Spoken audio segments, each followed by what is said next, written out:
Hey there, welcome back to Magic String Works. So today on the workbench we have this jazz bass.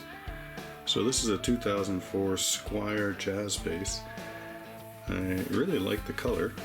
I'm not sure what kind of wood this is, but really nice. So a standard jazz bass, you know, 2 jazz bass single coils, 2 volumes and a tone, I presume. Yeah, standard sort of bridge, nothing fancy there. Can't really tell you what wood that is. Powell, Faro, something like that. And, you know, classic headstock. So the owner's brought it in for a setup. He's a guitar player, but wants to get playing this bass he's had laying around for quite a while. So we're going to put on some Ernie balls, 50 to 105s, and get this bass playing well. When the owner brought it in, he was a little concerned about the truss rod. He thought that maybe someone had been fooling around with it before and really screwed it up, but I tested it out with a 4mm wrench and it works fine. So that's good news. The strings are really rusty and old, so we're going to get the new strings on there. I'll clean it up, we'll check the electronics, make sure everything's working well. Alright, let's plug this bass in. I'm so happy to have a bass on the workbench. I've had a ton of guitars recently, not many basses, so I like working on basses.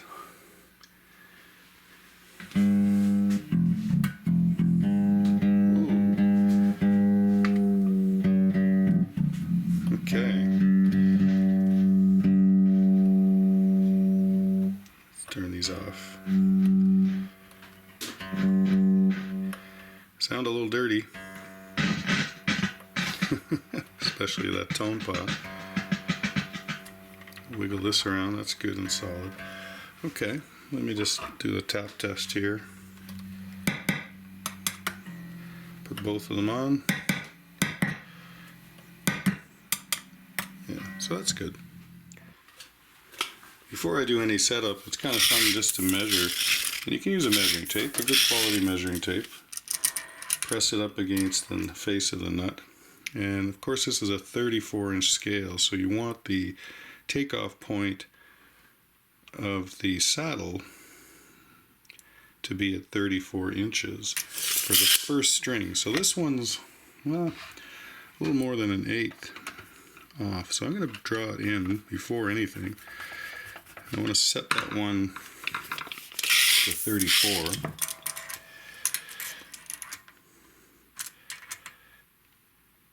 Hit just a little bit more, and at least that gives me a little starting point, so I know where we are and I can check the other ones. Yeah, that's better, and these probably aren't too bad, but I suspect the 4th string is, you can see it's really far back, so I wonder if there's a bit of an intonation issue, but that could also be the string height. So when your string height is really high, like that, that's going to cause the string, when you fret it, to be out of tune. So it's one of the important things about having an action that's low. And generally with a jazz bass, 5/64, you know, about 2 millimeters at the 17th fret. And you can see we're way higher than that. Here's 6/64. Yeah, so that's got to come down. But before we do that, I have to check the neck relief.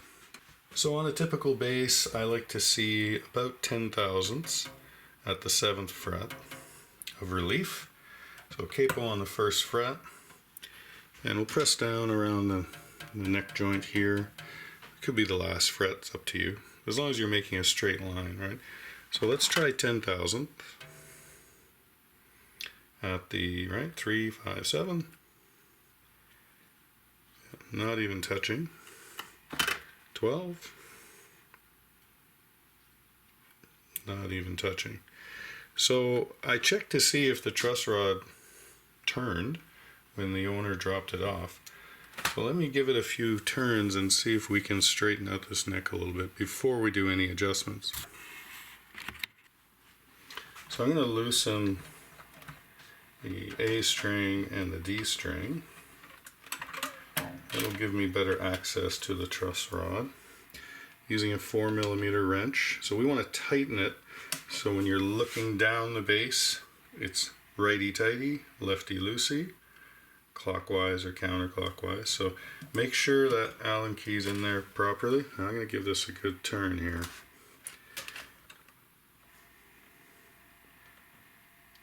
Yeah, that's good. Okay. We'll see if that did anything. Capo back on the first, 10 thousandths, hold down the last fret. Oh, there we go. I can just feel it. Let's see if 12 thousandths. Yeah, so it's definitely moving. I'd probably give it another little tweak, and I'll do that when I take the strings off. I'll give it a little tweak, so when we come to put the new strings on, we should be in a good position. Speaking of strings, these are some rusty strings. And yeah, they feel a little dead too. So, you know, unless you're James Jamerson, I think we'll change these. The owner said he hasn't changed them since he bought the bass, so I think they're due for a change. And we're going to put on these Ernie balls here, 50 to 75, 50 to 105, sorry. All right.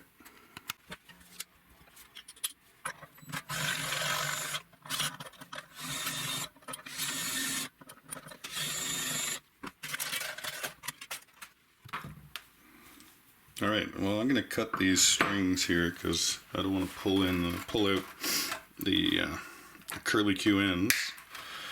I have to get new cutters. I got to stop saying that and go buy some. This one might be difficult. Gotcha. Okay. I'll just see if we can get these out without scratching up the body here. This E string is going to be the most difficult one. It's really bent in there.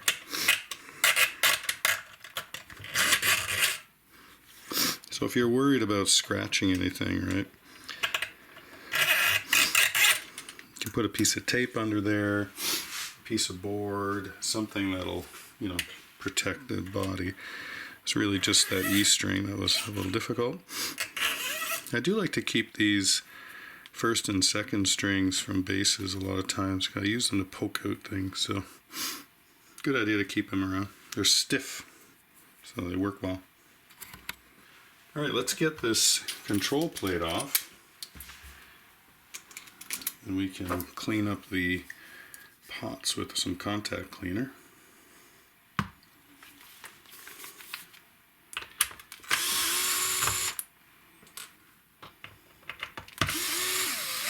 Everything's a little rusty.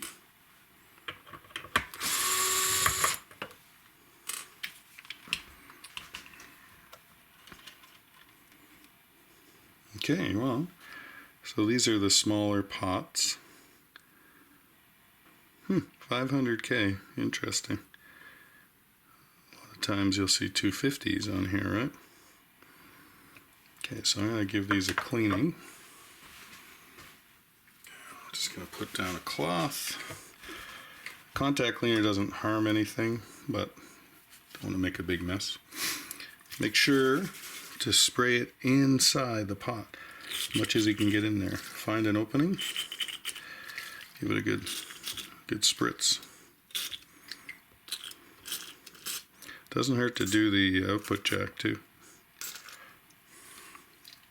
Then once you've done that, spin them around a couple of dozen times.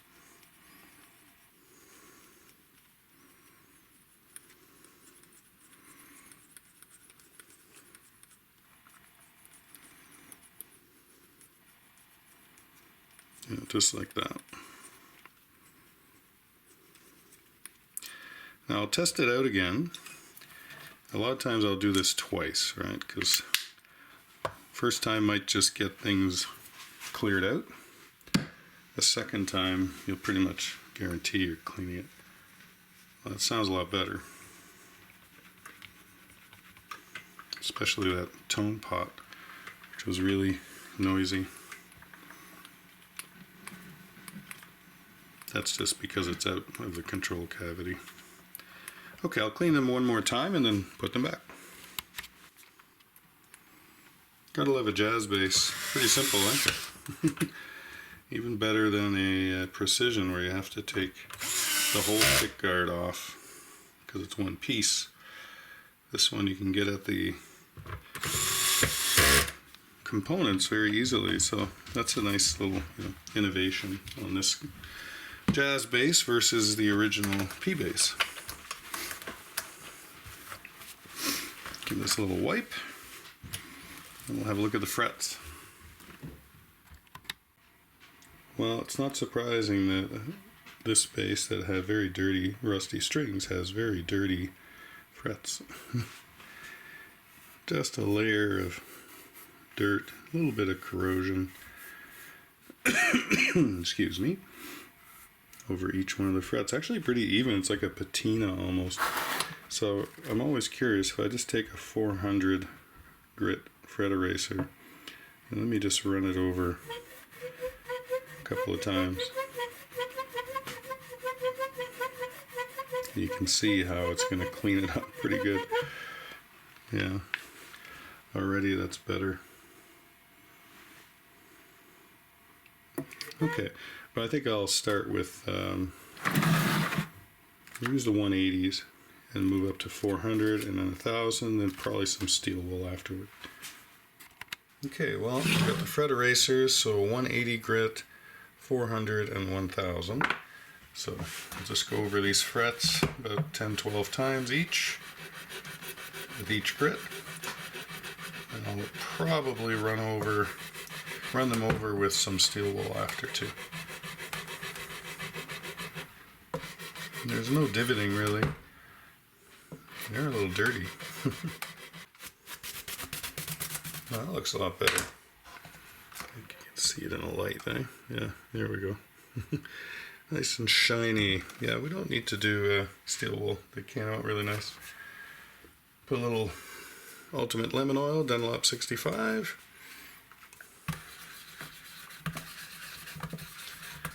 Put them on the frets, let it sit for about 30 seconds or so, and then wipe it in and wipe it off. Do this change of seasons 4 times a year. It's good practice. I'm always amazed how some basses or guitars, they just clean up really nice. This fretboard looks so much better on the frets than it did before. So, alright. Just checking to see where we are with a straight edge here, not straight edge, so without any string tension, we're nice and flat, the fingerboard, so that's pretty good. So I'm just going to check quickly while we're flat here, the fret rocker.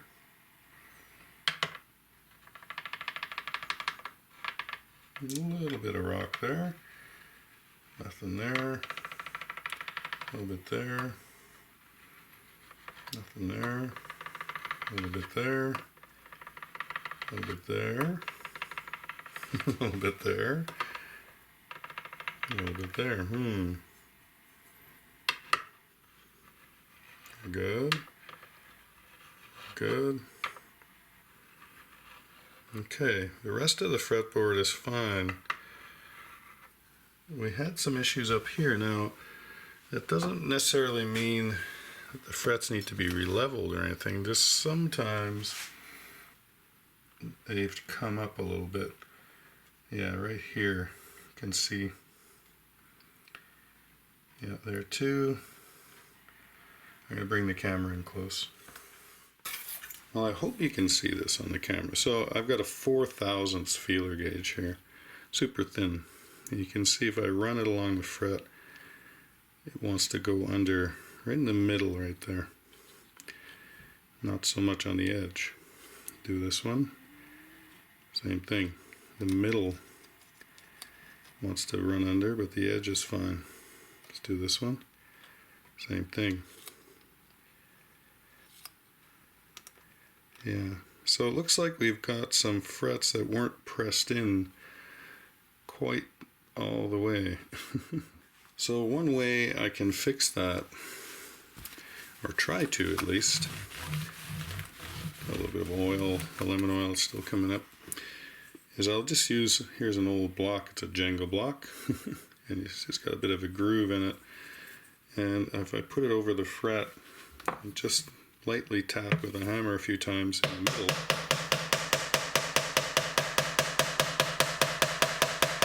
to seat that fret down, and again make sure that it's supported underneath. And if we take that 4/1000 feeler gauge again, it's a lot better. It's not actually going under anymore. I'll do the one beside it.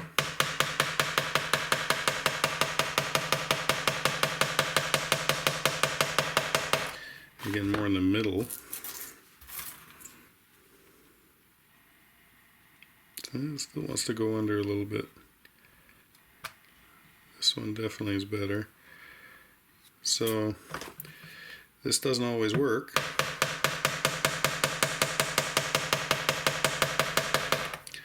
And then you need to get like a fret press out and really get into it. Yeah, it's a lot better though. If we take the fret rocker now, that's gone. But here we still have, right? So I think I'll go down the line a bit and just get the centers of these frets. Okay, the frets are sorted out, and when you put a little bit of a bow in them, a lot of times very minute differences in the fret height disappear, but we'll see in the setup. So 50 to 105s. I've been using 45s, so this is a little thicker string maybe than what I've used recently. So we're just going to run that through the back. Get all 4 strings through there.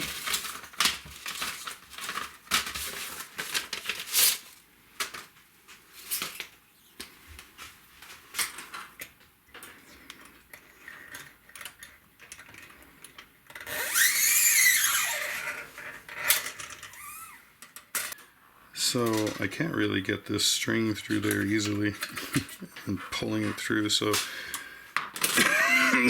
excuse me, don't be afraid to move that saddle. So I'm gonna have to adjust the intonation anyway, so let me move this saddle forward so we have a little more room. There we go. You can bend the string up a little bit so that it goes up, a little bit of south. Now I'm going to make sure that we're not running this along the body of the bass. There we go. Okay, that's better. So stringing up a bass guitar, of course, we have the slots and the string goes in the hole. So you see that on vintage guitar tuners too. So usually I'll pull the string tight. I'll go 1, 2 tuners past. Cut the string, and we're going to put it in the hole. Get in there.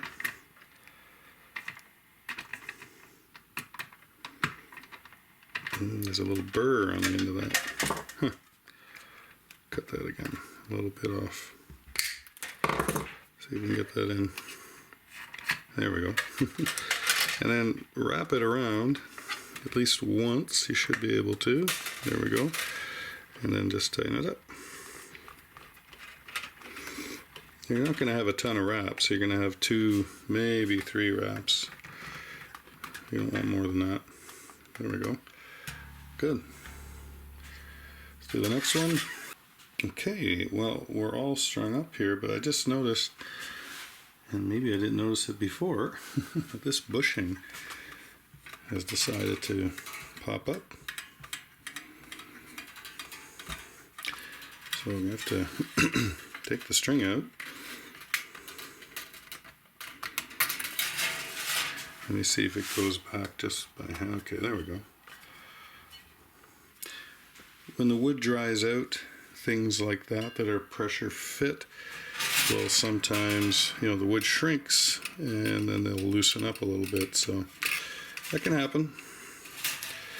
Now, in this case, I just pushed it back in, but sometimes you might have to take the, you know, undo the tuner and actually press it back in properly. So let me just get this string back on. Okay, that's better. We're all strung up.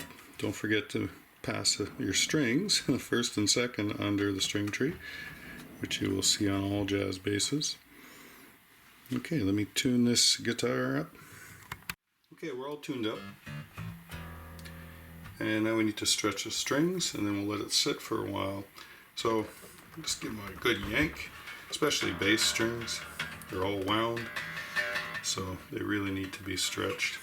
You know, grab sections of the string, come up with your own technique, lift the bass up. It's not going to hurt it. This is going to set the string or sit it down on the tuning post and the bridge, plus of course stretch it out a little bit. Now I've got this string stretcher, right? Does that work for basses too? Yeah, I guess so. Give that a couple of turns.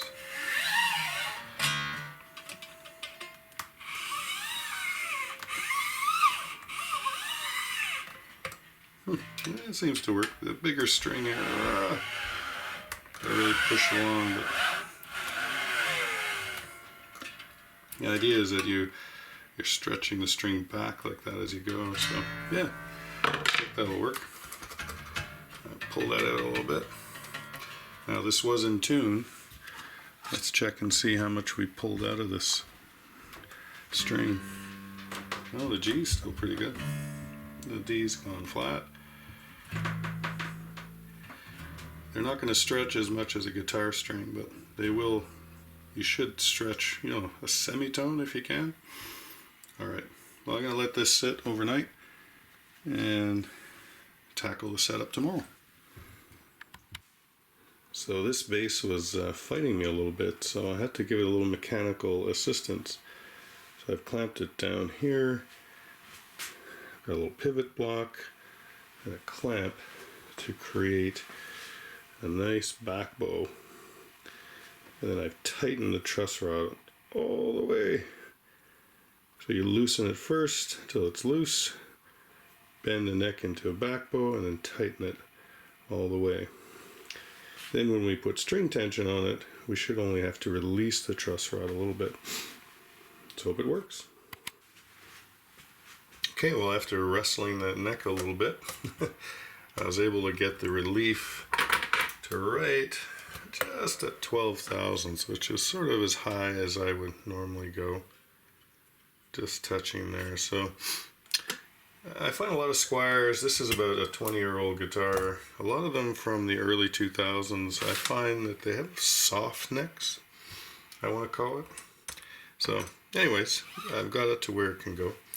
The height on the strings now, here's 5/64, and this is my string pickup height gauge. So you can buy these on my website, www.magicstringworks.com. So 5/64 is the low end at the 17th fret, and I'm just scraping. I think you can hear that. So I'm going to raise that up a touch, and we'll get that to 5/64. So the nut action, I like to see about 22 thousandths for a bass. That would be, you know, about the high end. That's pretty good. Not bad. There's just maybe the tiniest bit of bounce, but that's okay. It feels pretty good to play. When I push down, yeah, there's not much room there at all. So I think that's okay. We'll leave that alone. Okay, well, we're going to tune this up. And these are new strings, so they will bounce around a little bit.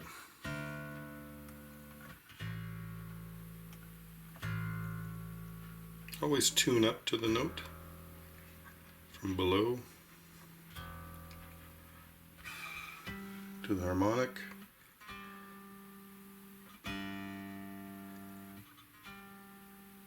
G is maybe a touch sharp.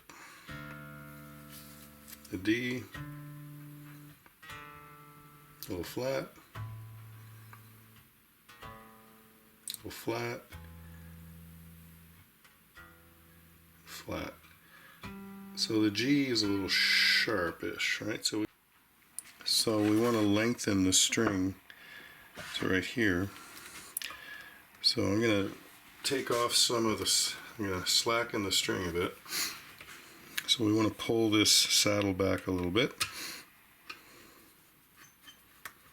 And you do have to lift it, the string off, otherwise it won't move.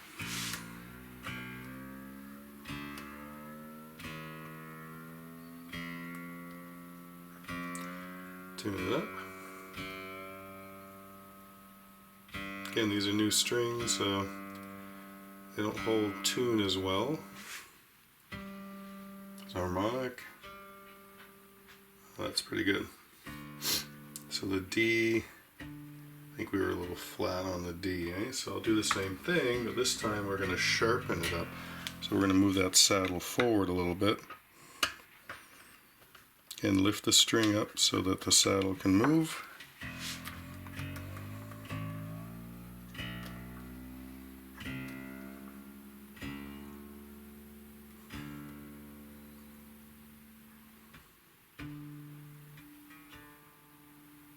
Good. Okay, well, I'll do the A and the E string, and we'll be done with the intonation. Okay, while we're down here, we'll finish up with the pickup height. So I'll use my pickup height gauge. So bass side 1/8 of an inch, which is approximately 3.2 millimeters, and 3/32 on the treble, which is about 2.4 millimeters. Excuse me. Now, that's pretty good. This one's too high. Oh, that's nice. It's nice. So it's really just this one here at the front that needs to come down a bit. So I'm going to suck that in a touch. Again, these are just starting points, you know. Play around with it. You don't want them too close, because then, oops, because then you get some weird sounds coming out of it. If it's too far away, you're not going to have enough output. So experiment with your bass or your guitar and find out what works for you. So you have to hold down the last string. So trying to suck this down. There we go. You have to push sometimes. So I'm pushing down on the pickup to create a little space, and then tighten the screw down. There we go. It's getting there. See if I can get a little more out of it. Okay. Okay. Alright, that's better. They're brass, so they're not magnetic, so they don't stick. Okay, I think we're done. Alright, well, this bass is all set up now. I kind of like it.